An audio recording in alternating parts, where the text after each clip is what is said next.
Vamos ficar em pé em nome de Jesus? E hoje nós vamos num livro de um profeta chamado Neemias. Neemias capítulo 1. Você não está acostumado a ler esse livro, né? É o Antigo Testamento, fica perto de Esdras, perto de Judas. Ô pastor, tudo complicado. Não é não. Neemias capítulo 1.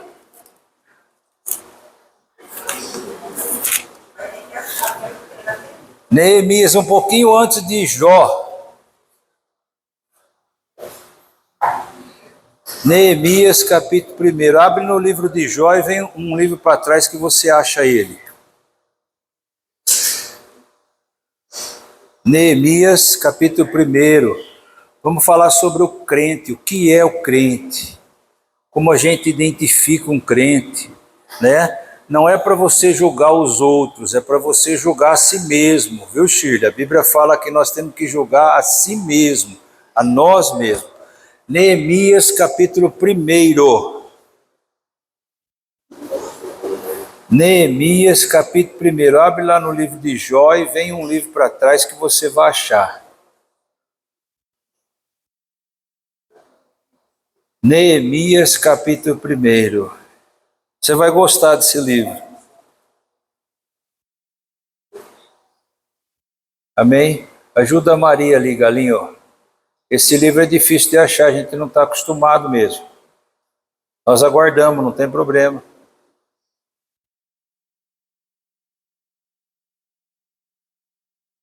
Generoso achou. Achou, Generoso? Olha lá. Neemias capítulo 1.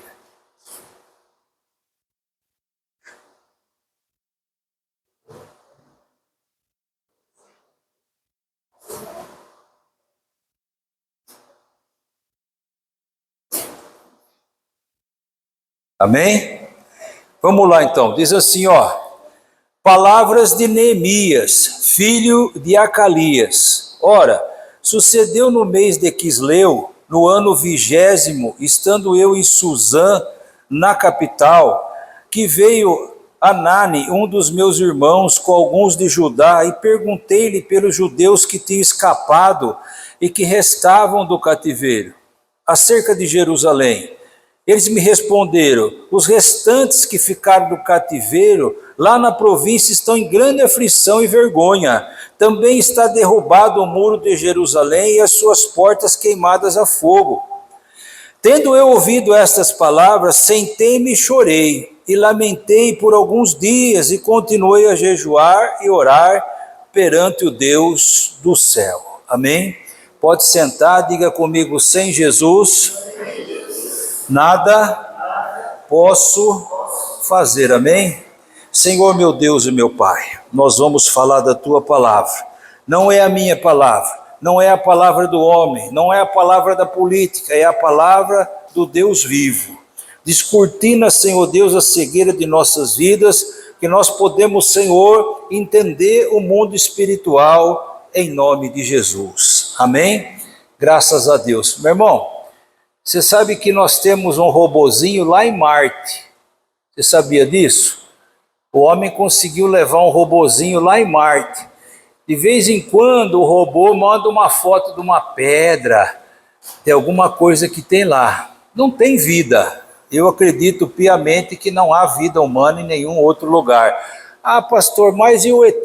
Esquece isso, meu irmão. Se houvesse vida em outro lugar, Jesus não tinha morrido aqui na Terra. Ele morreu aqui na Terra. Ele teria morrido no universo. Amém? Para salvar as almas. Pode ser que tenha tido algum outro tipo biológico, mas ET, essas coisas, esquece. Mas em Marte também não tem pecado. Se você for lá em Marte, não tem pecado. Porque não tem gente. O pecado é inerente do ser humano. Se você um dia morar em Marte, aí vai ter pecado lá. O mundo está desse jeito por causa do pecado e por causa do ser humano. Você já ouviu falar que aquele cachorro é pecador? Você já ouviu falar que aquele boi é pecador, que aquele pardal é pecador? Não. Pecador é o homem. Ele fica tão terrível que ele está destruindo a própria terra, a própria raça humana pelo pecado. Pastor, o que é o pecado? A Bíblia dá muitas traduções do que é o pecado, mas a mais convincente é a distância de Deus. Eu perco a natureza de Deus e entra a minha natureza, e a minha natureza é pecaminosa. Eu quero destruir, eu quero acabar, eu quero dividir, eu quero colocar diferença entre o branco e o preto, entre o baixo e o gordo, e assim sucessivamente. Amém, meu irmão? Você está entendendo? Então o pecador ele é destrutivo. Olha a que ponto nós estamos chegando. Você já não pode nem falar do homossexualismo. Se você falar que não concorda, é capaz de vir alguém querer te bater, querer te prender. É proibido até você dar a sua opinião. Amém? Ao ponto que nós estamos chegando dessa situação. Pastor, o que fazer? Eu pergunto para você, o que você está fazendo? Porque quando Jesus veio, ele veio restaurar a humanidade. Ele então veio na cruz e com o seu sangue ele perdoou os seus pecados mediante o seu novo nascimento. Um dia Jesus teve uma conversa com Nicodemos. Nicodemos era um cara entendido da lei. Nicodemos era um cara graduado. Era uma conversa de outro nível. Mas não ia conseguir ter essa conversa porque o cara era graduado dentro do judaísmo. E ele veio ter de noite com Jesus, e ele falou, Jesus, eu sei que o Senhor é de Deus, porque ninguém pode fazer aquilo que o Senhor está fazendo e não for de Deus. E Jesus vira para ele e diz assim, Nicodemos, importa você nascer de novo, é importante você nascer de novo. Ele fala assim, mas como? Eu sendo um homem velho, vou entrar na barriga da minha mãe? E aí Jesus vem na espinha dele e diz assim, você sendo um doutor da lei, um dos principais da sinagoga, não sabe o que é isso? Você precisa nascer da água do Espírito, porque senão você não vai ver Deus. Eu preciso deixar a minha natureza pecaminosa e nascer de novo em Cristo, em novidade de vida. E aí entra o cristão diante de toda essa destruição. Quando o povo estava indo atrás de Jesus em Antioquia e Paulo, e foram chamados, quem é essa turma que anda atrás desse Jesus aí? Eles disseram assim, eles são os cristãos que andam atrás de Cristo. Crente é o cristão que anda na pegada de Cristo. Crente não é independente, crente não faz as coisas da cabeça dele, crente não planeja plano sem ter a autorização de Deus. Cristão é aquele que anda na pegada de Cristo, e esse cristão é mais forte que o pecado, porque maior é o que está nele do que o que está no mundo. Eu consigo restaurar vidas, eu consigo restaurar aquilo que o pecado destruiu, eu consigo restaurar cidades, nações, porque eu sou o quê? Um seguidor de Cristo. A minha tarefa é maior que a de Cristo no sentido de eu fazer mais obras. Jesus disse assim, vocês farão mais obras que eu. Qual é a tua obra? Qual a obra você tem feito? E você vai me dizer assim, eu construí aquele ginásio, eu construí aquela casa, eu tenho dinheiro na poupança. Não está falando dessa obra. É a obra da salvação. Quantas almas você se envolveu? O quanto você levou a palavra de Deus? O quanto você chorou por alguém? O quanto você se preocupou com a dor de alguém? Então eu vou falar hoje aqui 4 características do cristão verdadeiro. Uma delas é justamente isso. O cristão que segue a Cristo tem compaixão. Ele olha a dor do outro, ele sente nele. Ele chora por aquela dor. Neemias perguntou como é que está o povo que escapou do cativeiro. Lá no ano Quisleu é novembro e dezembro. O que aconteceu com ele? Eu estou aqui no reino do rei Artaxerxes, aqui está tudo muito bem. Eu sou copeiro do rei, eu ganho bem, eu estou tranquilo, mas como é que estão os meus irmãos lá, o meu povo lá? E a notícia foi ruim. Ele disse assim, rapaz, está todo mundo envergonhado lá. A cidade foi queimada a fogo e os portões da cidade foi destruído. Diz a palavra aqui, que ele sentou e chorou muito. E não precisava chorar. Ele estava em outro país, estava tudo bem com ele. Mas ele era um seguidor de Cristo. Você é um seguidor de Cristo? Você sente a dor do próximo?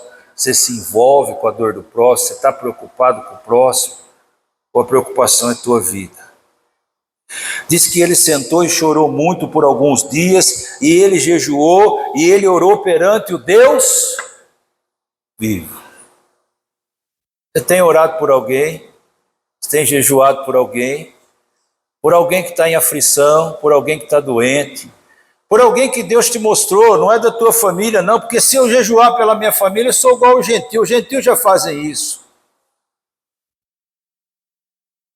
O cristão hoje está seguindo o seu caminho, ele não está seguindo o caminho de Jesus, ele segue o seu caminho, ele se preocupa com ele mesmo, ele se preocupa com as coisas dele mesmo, ele quer o melhor para ele, se lasque o outro. E nós temos caído na ganância do mundo. Eu quero Deus para ficar rico, eu quero Deus para pagar aquela dívida. Deus é uma escada para mim chegar em algo que é maior para mim e não maior para Deus. E minha ânsia está no dinheiro. Então você é um crente que tem compaixão? Pedro e João estavam subindo 3 horas da tarde para orar no templo chamado Porta Formosa, que era uma porta grande, toda de prata. E tinha um mendigo lá na porta. O mendigo falou, dá uma moeda aí para mim. Ele falou, eu não tenho moeda, não tenho dinheiro, mas o que eu tenho eu te dou. Levante e anda em nome de... O cristão muitas vezes não vai ter dinheiro, mas ele tem o poder de Deus na vida dele. Aquela cura era maior que o dinheiro, e o dinheiro não podia fazer aquela cura.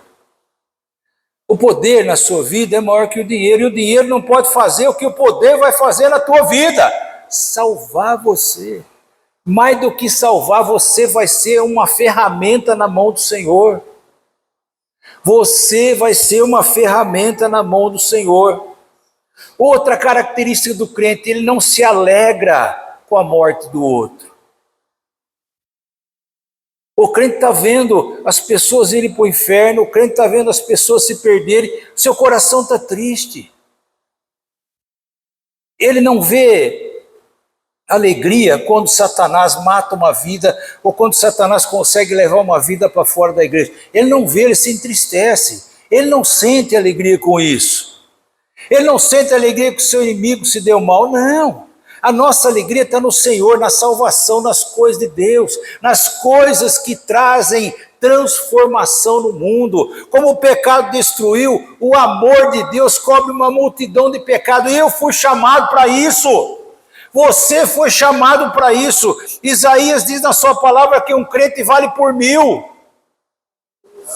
1000 pecadores não faz o que um crente faz, um só. Nós temos um vício que é maior do que qualquer outro. Maior que a droga, maior que a bebida, maior que a prostituição, que chama o vício do endividamento. Entrou dentro da igreja e entrou no coração do crente. Você escapa de uma dívida ali, depois você já faz outra e faz outra e faz, virou um vício. Porque eu quero ter, porque é meu sonho, meu sonho é ter aquele carro é meu sonho. Você vai lá na agência e o vendedor diz assim, eu vou ajudar você a conquistar o teu sonho. Mas ele não fala a frase inteira é assim, virou, eu vou ajudar você a conquistar o teu sonho e acabar com a tua vida. Esse é o demônio do endividamento que está na vida do crente, que ele acha que ele tem que ter, porque ele é de Deus. Então ele chega lá, primeira coisa que ele fala, vamos ver o teu CPF como é que está. Seu CPF está bom, mas o score está baixo. Eu vou te ajudar a suspender o score. E aí ele começa passando naquele que tem menos juro. Aquele que tem menos juro vai analisar a tua vida e vai falar, esse cara é o cara de risco, eu não passo. E no outro, aí cai no banco PAN da vida. O juro é 2,5, 3, lá passa. Aí você fala, glória a Deus, Deus está comigo.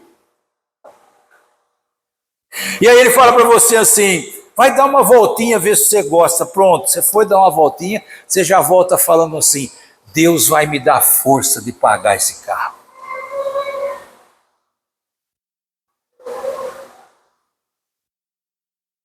Amém? Porque o teu coração está no mundo. Aí com o carro novo você chama a Deus, você traz para ungir. Você diz assim, pastor, conta comigo.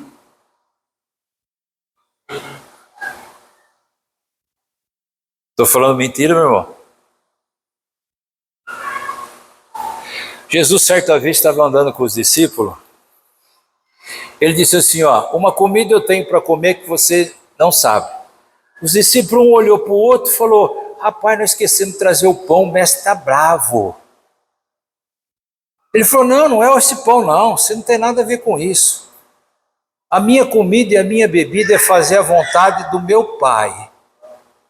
O que movia Jesus é pisar nas pegadas que Deus mandava ele pisar.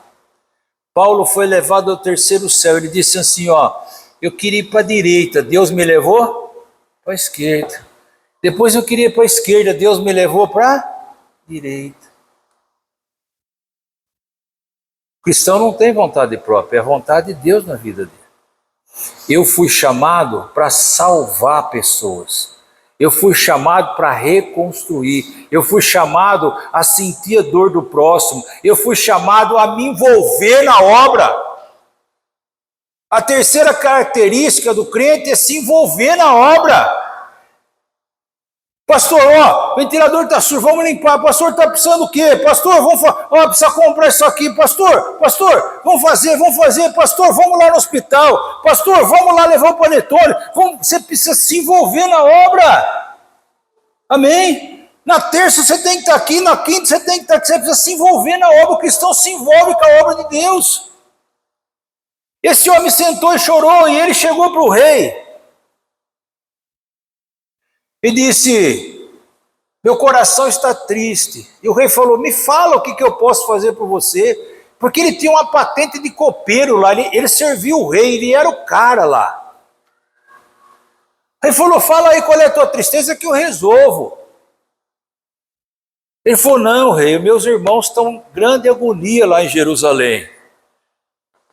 Eu queria que o senhor me desse umas férias. E uma carta para mim poder atravessar esses reinos e chegar lá em Jerusalém, dar um apoio para eles. Talvez o rei tenha falado para ele, rapaz, você vai deixar essa vida boa aqui, para viajar no meio desse reino aí, ó, e chegar lá não tem nada? Talvez o rei tenha falado para ele, fique quieto aí. Mas ele disse, não, eu preciso me envolver na obra. E o rei deu uma carta para ele dizendo assim, ó, esse é meu servo, ele vai passar aí no reino, ninguém põe a mão nele, porque ele tinha que atravessar lugares onde tinha outros reis. Amém? Ele se envolveu, ele deixou as coisas que ele já tinha adquirido e foi lá onde estava o monturo de lixo. Diz que quando ele chegou lá, Jerusalém era um pó só, uma cinza só, toda queimada.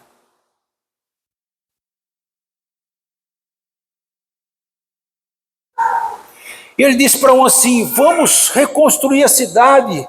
Alguém disse assim, não, isso aí não tem mais jeito, olha o tamanho de destruição que está aí. E outro diz, não, isso não dá mais certo. Outro diz, não, nós não vamos conseguir. Esse homem pegou numa mão uma colher de pedreiro, na outra mão a espada. Esse é o crente, esse é você. Você tem uma colher de pedreiro na mão e na outra a espada da palavra. A palavra é para te defender, a colher de pedreiro é para reconstruir aquilo que o diabo destruiu.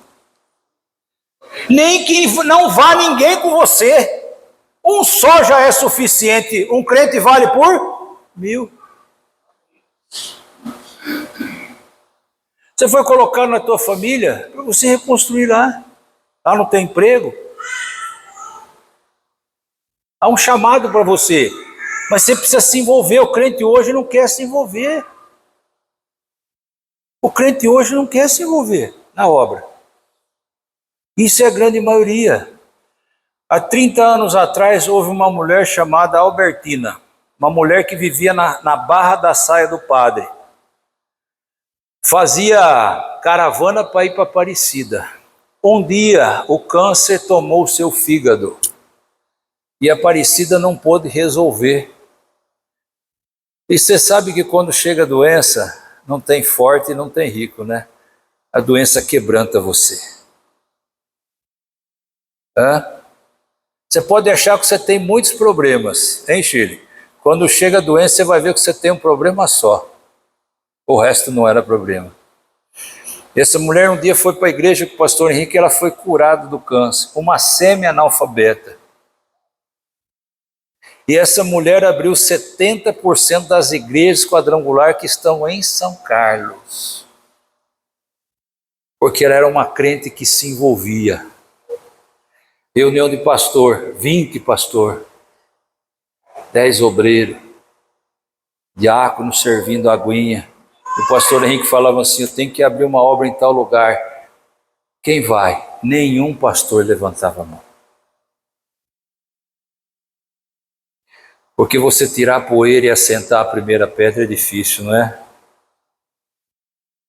Principalmente quando as pessoas dizem assim, isso não vai funcionar, isso não dá certo.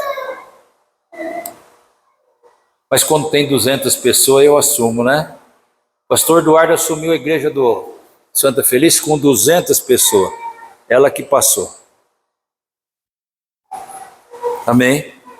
E essa mulher que sabia malemar ler, pegava uma Bíblia, uma lentinha de aumento, um saco de bala e ia lá naquela vila.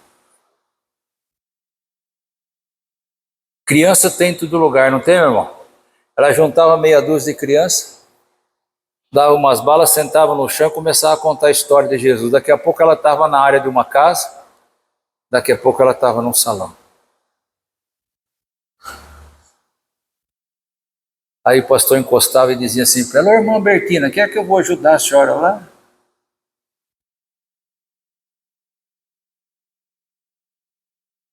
A última igreja que ela abriu, Antenor Garcia. Os pastores falavam assim, não vou lá mata a gente. Mas você já está morto, você não morreu por Cristo? Você já está morto, como é que vai matar o morto? Ela abriu Antenor Garcia. Lá onde o Judas perdeu a meia, é lá mesmo, ela abriu lá. Amém? Ela erguia a mão lá atrás e dizia assim, se alguém me levar, eu vou. Esse homem pegou uma colher de pedreiro, pegou uma espada na mão e foi assentando tijolo. Alguém olhou para ele e disse assim, rapaz, não adianta, olha o tamanho da destruição. E ele foi assentando tijolo, tijolo por tijolo. Quando ele aceitou a primeira fileira, a segunda apareceu um lá, falou, mas você tem coragem, eu vou te ajudar. E ele arrumou meia dúzia para ajudar ele. E foi assentando tijolo. Sambalete, que era o que tinha sido usado para destruir Israel, recebeu a notícia, tem um cara aí que está reconstruindo Jerusalém. Ele falou assim, isso aí não adianta, isso aí não tem mais jeito. Eu acabei com ela, deixei no pó, ele não vai conseguir. Amém? Satanás duvida de você. Porque ele conhece você, ele andou com você já. Quem que é fulano? Já conheço esse cara para no meio do caminho, esse cara desiste de tudo. Não, mas ele está falando, ele fala, mas depois ele volta para trás. E foi mais umas 3, 4 fieiras, foram para Sambalete e disseram assim, rapaz, subiu mais um tanto assim. Vamos fazer o seguinte então, chama ele para vir comer um churrasco aqui com nós. Diga que eu quero conversar com ele. Vamos fazer uma festa aqui. Crente gosta de festa, não gosta, meu irmão? Churrasquinho, principalmente no dia de culto, né? E os empregados de Sambalete chegam lá e dizem assim, tudo bem aí, Neemias? Sambalete chamou você descer lá, tem um banquete, tem um churrasco, uma coisa boa lá para nós conversar um pouco. Ele disse assim, diga a Sambalete que eu não posso ir, pois eu estou fazendo uma grande obra. Qual é a grande obra que você está fazendo? Hã? Qual é a vida que você está restaurando? Está gastando o seu tempo em alguma vida? Em alguma família? Está gastando o seu tempo em oração? Em jejum? Está gastando o seu tempo no mundo? Porque o sonho está no mundo, né? Então está gastando o seu tempo lá. Não é? Os empregados voltaram, ele continuou, subiu mais um tanto. Aí Sambalete mudou a estratégia. O diabo muda a estratégia. O diabo é esperto, meu irmão. Você perde Satanás, não é nada. Quando Deus criou Lúcifer, o anjo de luz, ele criou no dia que ele criou o louvor. Ele andava sobre as pedras esfogueadas, sobre os diamantes. As pedras esfogueadas são as pedras de maior valor, que são feitas naquela explosão do vulcão, que é o diamante. São as mais valiosas, ele andava sobre elas. Abaixo de Deus a inteligência era Satanás, ele era um anjo de luz. Ele conseguiu entrar no paraíso e conseguiu enganar Eva. Ele enganou Eva, que andava com Deus, que falava com Deus, que sentava com Deus, que todo dia via Deus face a face. Quanto mais você. Quanto mais você. Que não lê a Bíblia. Não é para você ter medo de Satanás, é para você respeitar, ele é mais inteligente que você. Sambalete mudou a estratégia, disse assim, vai lá e diga para ele que eu não estou gostando disso. Se ele não descer, não vir aqui comigo, o pau vai torar. Partiu de comprar para ameaça. E chegaram lá e disse, ô Neemias, o negócio é o seguinte, Sambalete disse, se eu não descer lá, ó. E ele levantou suas costas e disse, avisa lá o rei Sambalete que eu estou fazendo uma grande obra não tem preço, não tem ameaça. Uma grande obra só para quando ela está pronta. Amém? Qual é a tua grande obra? No que você está trabalhando hoje?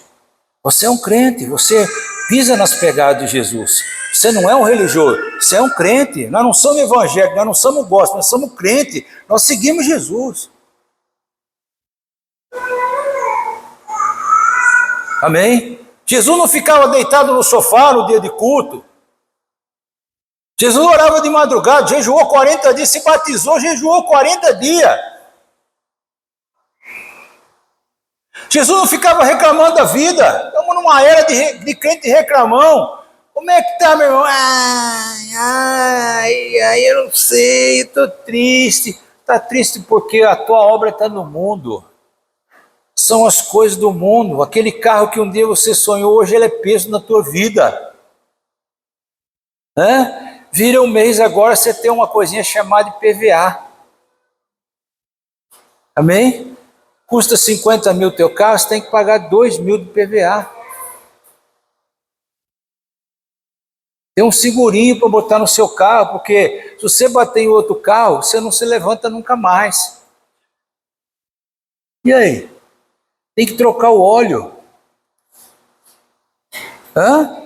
Tem que botar pneu. E dá gasto. Antigamente se falava assim que o carro era uma outra família, lembra? A turma falava isso? E não chega uma outra família, mas pelo menos um filho a mais é. Não é? E o carro agora ele tem um Satanás dentro do painel.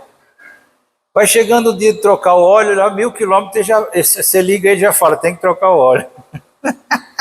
Hein, Mira? Antigamente não tinha isso, né? A gente falava, eu esqueci, agora não, agora chega lá. 1000 quilômetros, inspeção. Amém?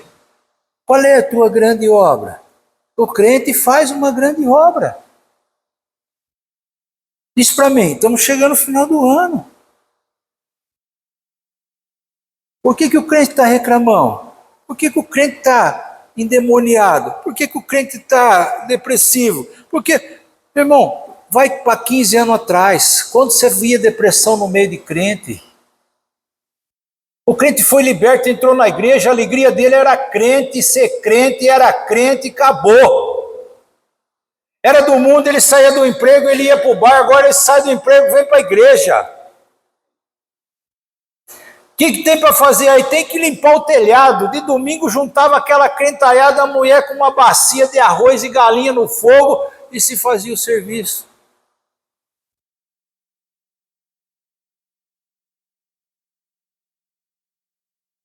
Agora né, vai ver o Papai Noel.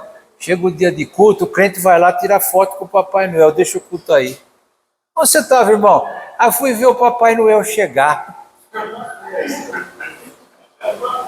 Em bater lá, o Martinho está por dentro.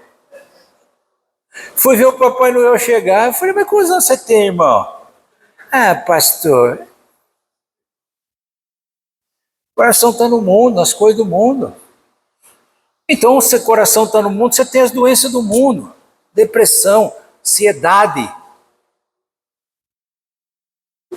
Amém? TDAH, autismo. Onde tinha isso aí? Minha mãe botava eu sentado para fazer lição, ela falava assim, amanhã eu vou ver tua nota. Se não vê um parabéns no caderno, não tinha conversa, chinelo comia na orelha, não era nem na poupança e nas costas, era na orelha, minha mãe dava na orelha. Aquele chinelão que ela usava um chinelão assim que ela mandava fazer. Fala para ela de TDAH, fala para ela de autismo, ela curava no chinelo. Ficava ligeiro, rapaz. Ah, porque meu filho é lerdo, é 2 chineladas no pé da venta, o bicho ficava ligeiro, que nem essas mulas que faz com a orelha assim, ó. O que está acontecendo agora?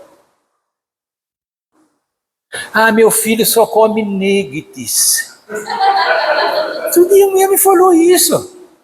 Meu filho só come o nuggets da Perdigão. Ele não quer comer outra coisa. Ah, é? Deixa ele com fome, então. Não é? Você vai ver ele comer o pé da mesa. Na hora que ele tiver fome mesmo, ele vai mastigar o pé da mesa. Amém? Assim. Ah, o meu filho tem que comer aquela bolachinha, a bolachinha que tem o nome de palhaço lá. Senão ele não come nada.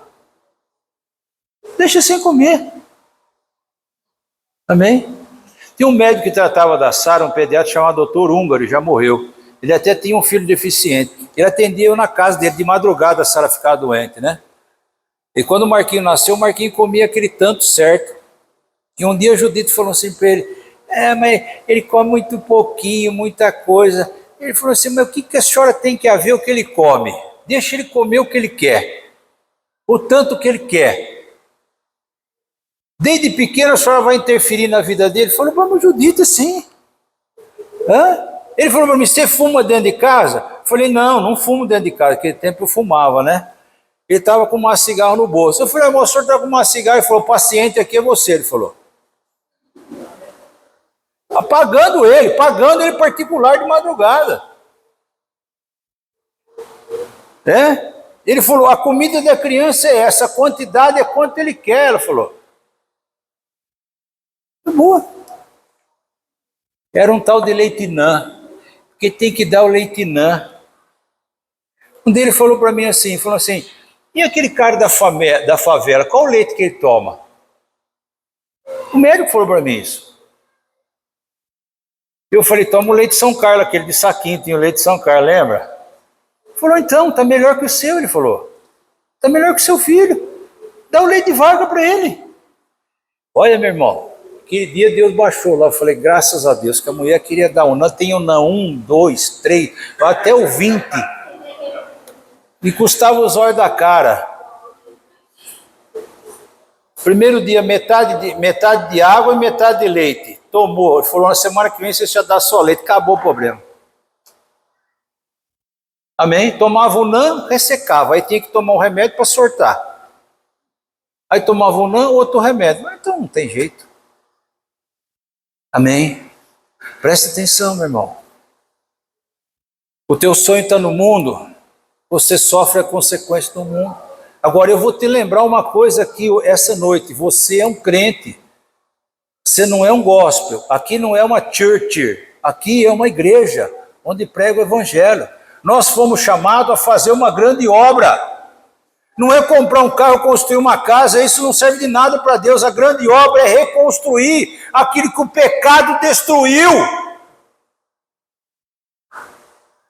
Essa conversa que você vai ser de Deus, você vai ficar rico, essa é uma conversa do diabo. O diabo que falou para Jesus, se você me ajoelhar aqui, eu vou te dar os reinos dessa terra. Amém? O crente é temido por Satanás. O crente é temido pelo Satanás e pelos seus anjos, porque ele sabe que o que tem no crente é obediência, é reconstrução. Pode chamar, pode falar, ele vai virar, vai falar, eu estou fazendo uma grande obra. Amém? A igreja tem que estar de porta aberta e com um crente verdadeiro, porque quando o câncer pegar alguém lá fora, ele vai saber onde ele vem. Aí vai chegar aqui, vai encontrar a church, vai encontrar o gospel, é unção de helicóptero, é não sei o que lá, um faz assim, torta aqui, torta lá. O crente tem uma colher de pedreiro na mão e uma espada na outra, é isso que Deus te deu. Mais nada. Amém? O crente não faz futrico. O crente não tem a língua comprida. O crente põe o joelho no chão, ele se preocupa com o próximo. Ele está sentindo a dor do outro. Ah, para mim tanto faz, pastor, mereceu. Não, Jesus não era assim. Merecer todo mundo merece, eu mereço, você merece a morte. Mas Jesus veio por nós. Amém? Pastor, mas esse negócio de crente é duro, né? É duro. É só para quem ama Jesus. Jesus disse assim, você que é crente, se alguém der um tapa na tua cara, você tem que dar o outro lado. Eu tinha uma mulher aqui que chamava Rita. Toda vez que eu pregava isso, ela sentava ali onde o irmão Nelson está. Ela falava, pastor, eu não dou outra face. Agora está velha, depende de todo mundo pegar na mão dela, ela fala assim para mim agora, pastor, agora eu dou outra face. Você tem direito de revidar aqui na terra. Lá no céu, não. Eu posso tomar justiça pela minha mão, mas agora eu sou crente, eu piso na pegada de Jesus, eu deixo para ele resolver. Eu deixo para ele tomar frente. Amém? Ah, meu casamento é difícil, pastor, o senhor não sabe como é que está, mas eu continuo, eu sou um reconstrutor. Eu sou uma pessoa que veio reconstruir aquilo que o diabo derrubou. Por que é que seu casamento está ruim?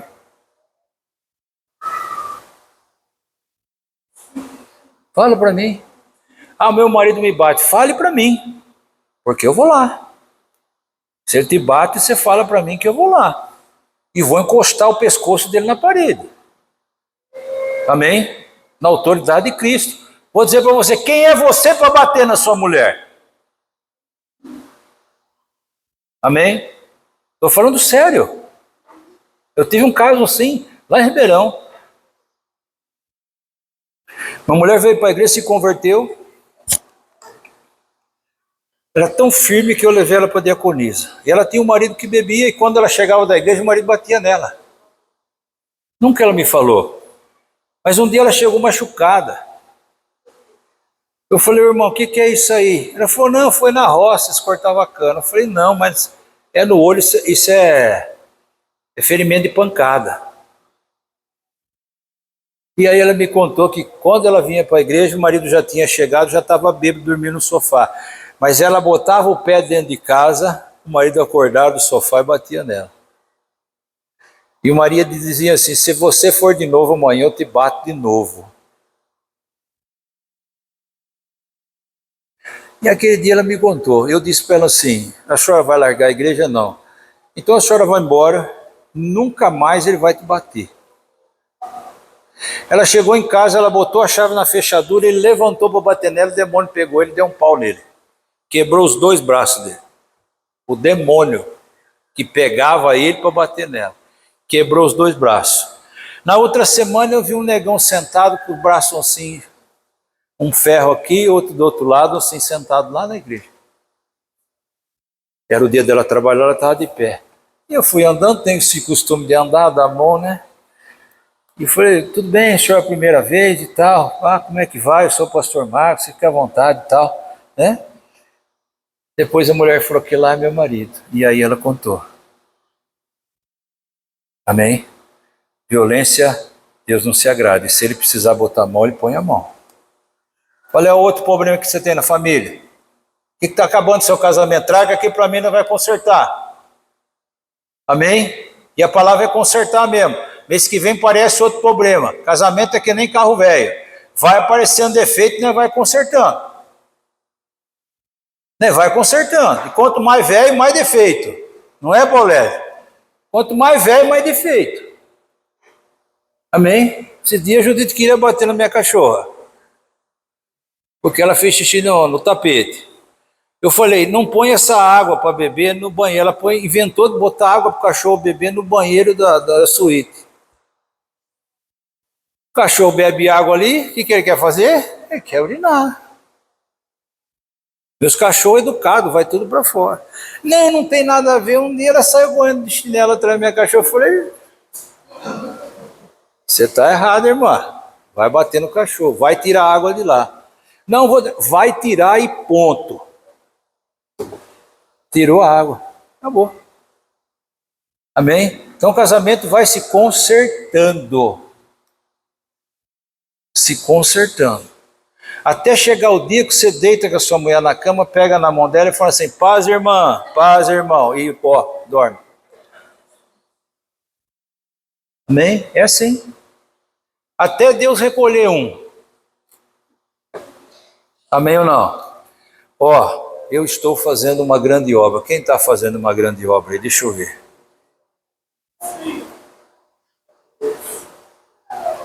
Deus não está preocupado com o teu carro. Deus está preocupado com o teu chamado. Você tem um carro, o chamado é maior. Você tem uma empresa, o chamado é maior. Porque a sua oportunidade foi maior, o chamado é maior. Deus não pode cobrar de uma pessoa que anda de a pé e ganha um salário, o que ela vai cobrar de você que tem carro, às vezes 2, e tem um salário de 10 mil. A sua cobrança é maior, porque a sua oportunidade foi maior. Amém? Pare de choramingar, põe o pé na estrada com Jesus. Diga assim para o Satanás, eu estou fazendo uma grande obra, eu não tenho tempo de ter depressão. Eu não tenho tempo de ficar chorando. Eu tenho que assentar o tijolo aqui, eu tenho que reconstruir esse muro aqui. E foi até levantar o muro e colocar o portão. E colocou o portão, houve aquela festa, ele falou assim, não acabamos ainda, vamos construir o templo. Reconstruir o templo, e o povo disse assim, fique no meio de nós, Neemias, reine sobre nós. Ele disse, não, meu trabalho está lá, eu fui chamado para fazer uma grande obra, está pronta a grande obra aqui. O mérito é de Deus, não era dele. A grande obra, toda a honra é de Deus, não é sua. Quando acabar essa, vem outra. Amém? Ah, pastor, eu não vou me envolver com aquela pessoa chata, é com essa que eu tenho que me envolver. Pastor, eu vou parar naquele emprego que eu sou humilhado, é nesse que você tem que ir.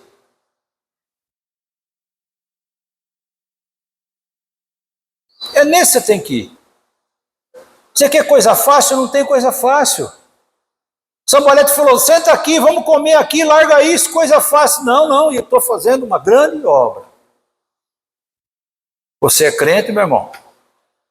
Pergunta para a pessoa aí do lado, fala, você é crente? Não precisa responder, só pensa nisso. Só pensa nisso. Ah, pastor, eu quero ser um empresário. Você não quer ser nada. Você tem um Senhor, você vai ser o que Ele quer.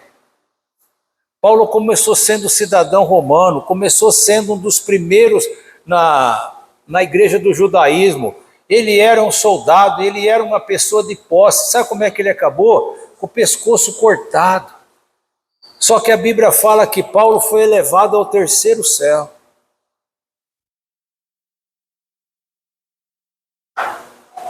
Ser de Jesus não é uma brincadeira. Porque Jesus fala que vai ser assim, não abrir e não fechar de olho. Aí não dá mais tempo para você. Aquele dinheiro que você guardou, aquele carro que você comprou, aquela casa que você comprou vai ficar e vai dar briga entre a família. Às vezes as pessoas dizem assim para mim: pastor, eu não sei como o senhor consegue fazer criminal. Eu falei: criminal com o pé nas costas, você não viu o direito da família. O pai da criança senta lá e diz assim: eu só posso dar R$200 de pensão. O que uma criança faz com R$200 hoje, irmão? Dá para tomar leite? Só o leite? Dá para tomar? Não dá. Ele fala para o juiz: ela vai usar o dinheiro. Ele fala: a mãe vai usar o dinheiro, mas vai usar para quê 200 conto? Próprio filho, o próprio filho. Ele está falando do próprio filho. Amém? Tem um terreno em Baté, no centro da cidade, dá um alqueire e meio. São 5 irmãos. Eu atendo 2. Adivinha? Está na justiça faz 2 anos, de tanta briga que tem.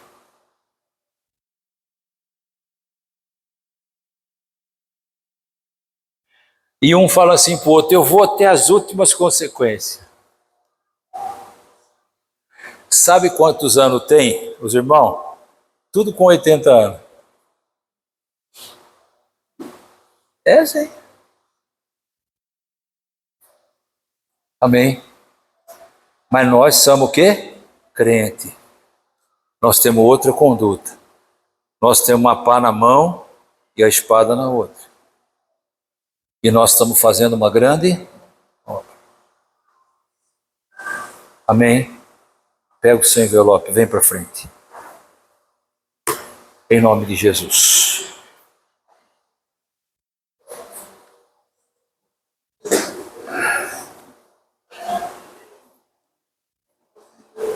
Em nome do Senhor Jesus, vamos ungir o seu envelope, enquanto nós oferecemos um louvor a Deus. Vamos cantar Não Tardará.